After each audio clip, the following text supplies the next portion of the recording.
ಮುಂದಿನ ಕಾರ್ಯಕ್ರಮ ಎಲ್ಲ ಹಾಕೊಂಡಿದ್ದೀರಾ ಅದ್ರ ಬಗ್ಗೆ ಹೇಳಿ ಸರ್. ಸರ್ಕಾರ ಇವತ್ತು ಒಂದು ಆದೇಶ ಇಶ್ಯೂ ಮಾಡಿದ್ದಾರೆ. ಸರ್ಕಾರ ಆದೇಶ ಪ್ರಕಾರ ಇವತ್ತು ಬಂದು ನಾನು ಚಾರ್ಜ್ ಅಸ್ಯೂಮ್ ಮಾಡಿದ್ದೀನಿ. ಈಗ ಈ ಆಯೋಗದ ಡ್ಯೂಟೀಸ್ ಏನೇನಿದೆ, ಫಂಕ್ಷನ್ಸ್ ಏನೇನಿದೆ ಅವೆಲ್ಲ ಸ್ಟಡಿ ಮಾಡಿಕೊಂಡು ಫರ್ದರ್ ಎಲ್ಲ ಮೈನಾರಿಟೀಸ್ ಬರ್ತಾರೆ, 8 ಮೈನಾರಿಟೀಸ್ ಬರ್ತಾರೆ.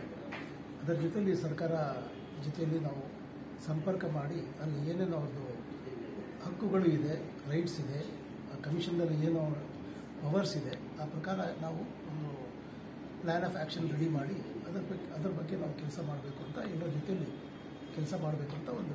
ಸರ್, ಈಗ ಆಯೋಗದಲ್ಲಿ ಸುಮಾರು ಕೇಸ್ಗಳು ಪೆಂಡಿಂಗ್ ಇದೆ, ಪ್ರಕರಣಗಳು ಪೆಂಡಿಂಗ್ ಇದೆ. ಅದ್ರ ಬಗ್ಗೆ ಏನು ಆಕ್ಷನ್ ತಗೊಳ್ತಾರೆ ಅದು ನೋಡಬೇಕು.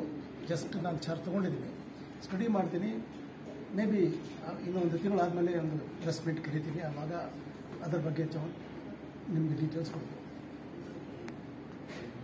ಈಗ ಕೆಲವೊಂದು ಅಲ್ಪಸಂಖ್ಯಾತರಿಗೆ ಇನ್ನೂ ಕೆಲವೊಂದು ಕಡೆ ಕೆಲವು ಸವಲತ್ತುಗಳು ಸಿಗ್ತಾ ಇರೋದು ಬಹಳಷ್ಟು ಕಡೆ ಇದಾಗ್ತಾ ಇದೆ, ಕೆಲವು ಕಡೆ ಒಂದು ವೈಲೇಷನ್ ಆಗ್ತಿದೆ. ಅದ್ರ ಬಗ್ಗೆ ತಾವೇನು ಹೇಳ್ತೀವಿ? ಅದಕ್ಕೆ ನಾವು ಸರಿಪಡಿಸಬೇಕು. ಈಗ ನಾವು ಜನರ ಜೊತೆ ಹೋಗಿ ನಾವು ಅದು ಏನೇನೋ ತೊಂದರೆ ಆಗಿದೆ ಎಲ್ಲರೂ ಹೇಗೆ ರೀತಿ ನಾವು ಗ್ರೀವೆನ್ಸಸ್ ಕೇಳಬೇಕು, ತಗೋಬೇಕು, ಅದು ಪರಿಹಾರ ಹುಡುಕಬೇಕು. ಅದರ ಪ್ರಕಾರ ನಾವು ಒಂದು ಸ್ಕೀಮ್ಸ್ ತಯಾರು ಮಾಡಿ, ಒಂದು ವಿಧ ತಯಾರು ಮಾಡಿ ಅವ್ರಿಗೆ ರೀಚ್ ಆಗಬೇಕು. ಜನರಿಗೆ ನಾವು ಹೇಗೆ ರೀತಿ ಜನರಿಗೆ ರೀಚ್ ಆಗಬೇಕು, ಅವ್ರ ಗ್ರೀವೆನ್ಸಸ್ಗೆ ನಾವು ಹಿಯರ್ ಮಾಡಿ ಅಟೆಂಡ್ ಮಾಡಲಿಕ್ಕೆ ನಮಗೆ ಎಷ್ಟು ಕಮಿಷನ್ಗೆ ಅಧಿಕಾರ ಕೊಟ್ಟಿದ್ದಾರೆ ಅದು ಚಲಾಯಿಸಿ ನಾವು ಅವ್ರಿಗೆ ಸಹಾಯ ಮಾಡಲಿಕ್ಕೆ ಪ್ರಯತ್ನ ಮಾಡ್ತೀವಿ.